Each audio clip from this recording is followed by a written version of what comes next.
Assalamualaikum warahmatullahi wabarakatuh.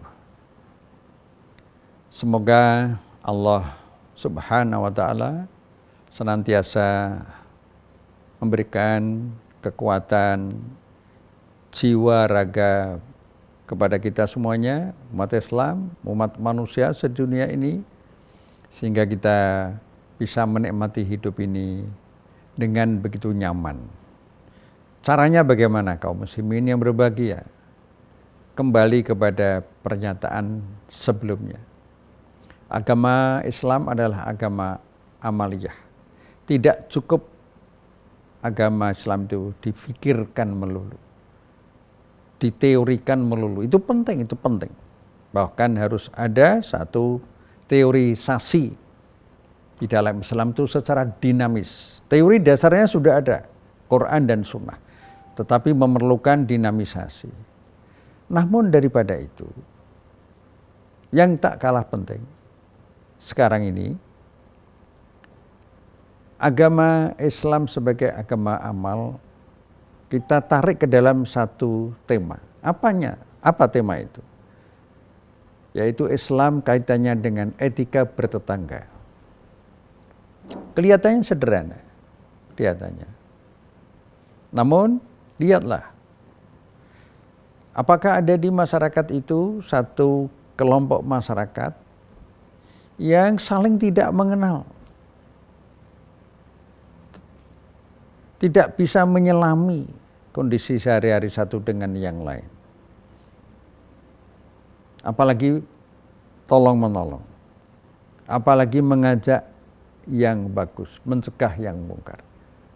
Ada kan masyarakat seperti itu. Sebaliknya ada masyarakat yang hidupnya penuh dengan kemuliaan, saling kenal mengenal, ta'aruf dalam bahasa Al-Quran, dan bahkan juga saling bergotong royong, ta'awanu alal birri wat taqwa, bertolong menolong dalam kebaikan dan ketakwaan. Nah, ada satu hadis yang artinya bahwa bukanlah Rasulullah Muhammad SAW mengatakan, tidaklah termasuk umatku jika ada seseorang yang sampai bisa tidurnya karena kekenyangan, sementara ada tetangganya yang terlilit-lilit perut atau sakit perut karena dia kekurangan makan, karena dia kelaparan. Ketika ada orang seperti ini, kemudian ada orang yang dalam kekenyangan tidak mau mengetahui tetangganya, dikatakan oleh Rasul Muhammad, laisa minna, bukanlah golonganku. Apa pesan moral dari hadis ini?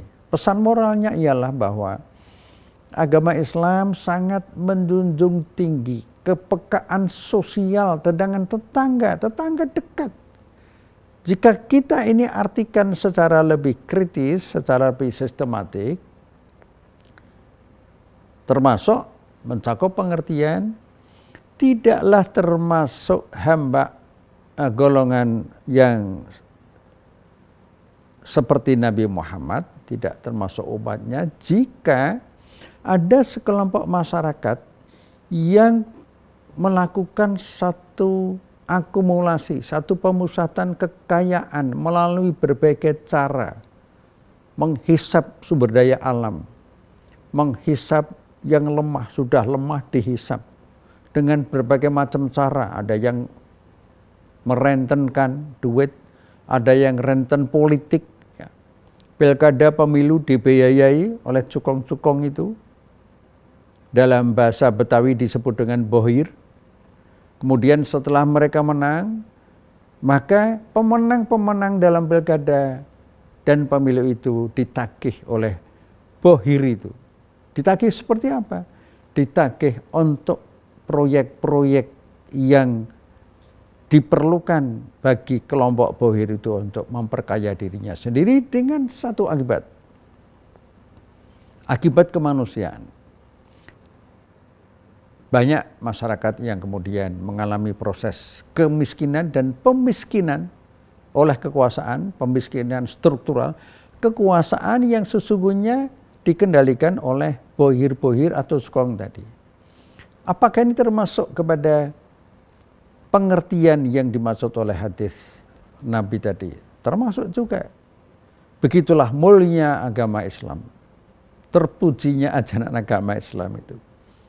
Sehingga ada satu sisi peringatan dikatakan tidak termasuk golongan Rasulullah jika dengan tetangganya abai punya kekuasaan justru untuk memiskinkan.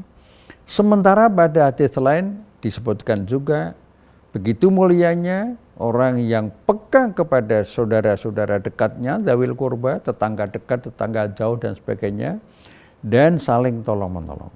Agama Islam adalah agama yang sangat menekankan prinsip-prinsip kemanusiaan secara universal.